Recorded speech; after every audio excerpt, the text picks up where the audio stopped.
There is a moment early in the Taking of Deborah Logan where something feels very wrong, but it's not in the way horror movies usually present something as being wrong. It's not a jump scare, it's not a creature reveal. Deborah Logan's neighbor and dear friend Harris asks us a simple question. How do you fight your way through something you can't see or know? And then Deborah herself, visibly and understandably flustered, points out, I do all my little puzzles. I do my crosswords. I'm lifting weights. I am doing everything that I have read will help to stave off the progression of this disease. Stave it off. There's no cure. And then we watch something quietly devastating. Without knowing we're watching her, Deborah struggles through that sensation a lot of us have experienced when we get up off the couch to grab something from the kitchen, only to forget why we're even standing by the time we get there. Of course, when it happens to us, it's a novel sensation. We tend to laugh or make fun of ourselves for getting older. And sure enough, a moment or two later, the image of the caramel corn that beckoned us to get up 120 seconds ago reappears, practically divine now in our mind's eye, as if we're re-remembering how great an idea it was in the first place, and then we grab it out of the cupboard. But for somebody in Deborah's position, that caramel corn slipped away forever. It's gone.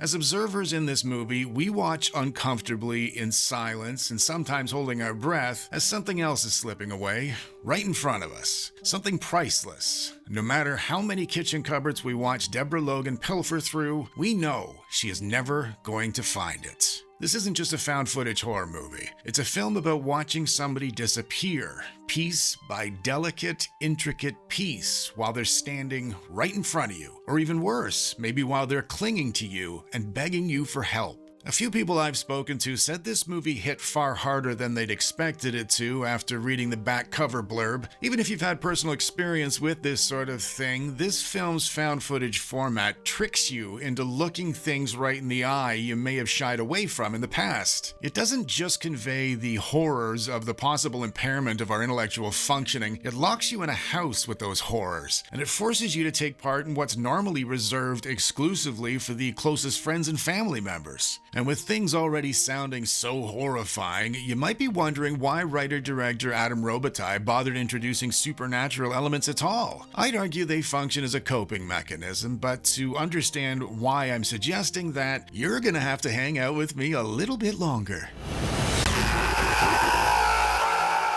The setup is disarmingly simple. A small documentary crew embeds themselves with an elderly woman named Deborah Logan, who has recently been diagnosed with Alzheimer's. Their goal is to simply document her decline from the memory loss to the confusion and the inevitable behavioral changes, while also capturing the toll it takes on Deborah's daughter Sarah, who has shifted into the role of her full-time carer. And at first, as you would probably expect, everything feels painfully real. Deborah's frequently disoriented, she experiences erratic mood swings and even full-on conversations with herself in the mirror. If you've known anybody with dementia, directly or indirectly, you'll know despite being competently shot, these scenes don't have a cinematic feel to them. They feel more like those glances we're all guilty of stealing during the worst moments of somebody else's life. They're moments that feel private and moments we instinctively know we shouldn't be watching. But as the footage piles up, cracks begin to appear and we find it increasingly impossible to look away. Then Deborah starts doing things that don't quite fit the typical presentation of the diagnosis. She starts speaking French, a language she has never studied, and she starts talking about sacrificial ceremonies and snakes. Things get so extreme, she's eventually hospitalized for her own well-being, while a member of the documentary crew quits the project for his own well-being. Naturally, this culmination of events raises a lot of questions, one of which is particularly uncomfortable. Is this Alzheimer's, or is it something wearing it as a sinister disguise? Part of the subtle genius of this film, as I see it anyway, isn't in the obvious posing of that question, but more what's implied within its possible answers. But more on that later. Most of the horror within the question is in what it's implying. What makes this film work is not the possession angle, it's the ambiguity around the possession angle. For a long stretch of the runtime, the movie refuses to tell you where illness ends and supernatural horror begins, and that refusal is the point, because dementia already feels like a supernatural entity to anybody affected by it. Someone you love starts behaving like a stranger, then their memories vanish and their personality contorts and twists and sours. They might accuse you of things that never even happened and even go on to start hating you for those things. The film weaponizes this fear not by exaggerating it, but by conveying it to us through this woman's day-to-day existence. Deborah isn't scary because she appears to be possessed. She is scary because she's unpredictable. And what's truly scariest about that, the reality very few people will openly admit about this family of illnesses, is that we aren't allowed to admit how terrified we are of what the condition has done to our loved ones. This is especially true of Sarah, the quiet, tragic figure of this film. Sarah's role as a carer is a subtly devastating one. As a capable, intelligent adult, the compulsory role renders her powerless and without options and unable to complain. She's exhausted, and she's isolated, and she's mourning someone who hasn't even died yet. It's like going through the death of a loved one twice. And all the while, she's being told by the doctors and the researchers and eventually even by the fucking film crew that in these circumstances, this is all normal. And she's told that to the extent the word normal becomes its own kind of cruelty. The Taking of Deborah Logan is one of the rare found footage films that understands why the format works and actually uses it to add weight to the story. The cameras are present for a reason. They don't feel like excuses for shaky footage, they feel invasive, the way cameras should feel when they're thrust into someone's most intimate moments. Deborah is always being watched and always being recorded, even when she's most vulnerable. That mirrors the illness itself. You lose your autonomy and your dignity, and your worst moments become evidence to be reviewed and discussed by observers. The fact Deborah and Sarah have signed something verifying they are willing participants does nothing to absolve us of our guilt as onlookers, especially when we're actively observing the poor woman within her own home. The documentary framing also creates an emotional distance for the crew. They can survive this experience by choosing to treat Deborah as subject matter rather than a person. It's a perfectly human coping mechanism that makes things easier for them while simultaneously making things much harder for us in the audience, as we don't have the same option to exempt ourselves from empathy. There's a subtle cruelty built into that forced perspective, and the film leans into it without ever announcing it's doing it to us. A large amount of this movie's potency is drawn from Deborah herself, and Jill Larson's performance does most of the heavy lifting in that regard. She isn't just playing a scary old woman, God knows how easy that would have been.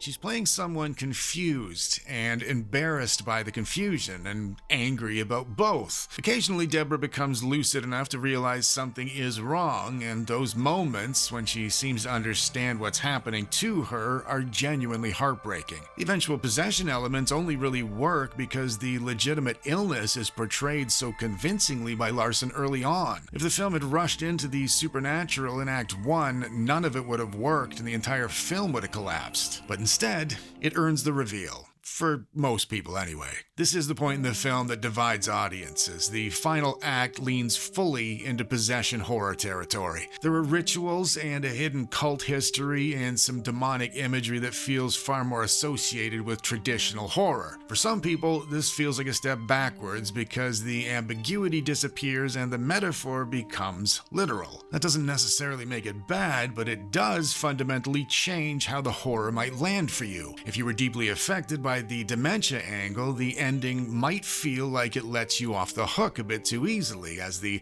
ethereal psychological horror film now has an actual villain, and real illnesses do not. It goes without saying, a movie like this is going to land differently for each of us depending on our life experiences. Most of us have known somebody whose mind is turned against them, not because of actual demons, but because of various forms of disease. If you've been close to someone with dementia or Alzheimer's, this movie's probably not going to qualify as fun popcorn horror for you. It'll probably feel more uncomfortable in its familiarity and maybe even painful in its realism. But I think that's okay. Because sometimes horror isn't supposed to entertain us. Sometimes it exists to articulate fears we don't yet have our own words for. This film takes something most of us are afraid of in losing ourselves, and it forces us to see what it might look like happening to us one day. Seen under that harsh lighting, the prospect couldn't possibly get any scarier, and I think that might be why Adam Robitel veered into the supernatural. Depending on the angle you view it from, you might find the possession reveal strangely comforting. What did he just say? When I suggested there might be something beneficial in determining something sinister was wearing Alzheimer's as a disguise, perhaps that prospect provides us with a version of a happy ending in this story. Because possession implies a cause, and a cause implies intent, and intent implies an enemy. That implies someone, somewhere might arrive with the right words or the right ritual from the right little book or the right set of beliefs and make everything stop.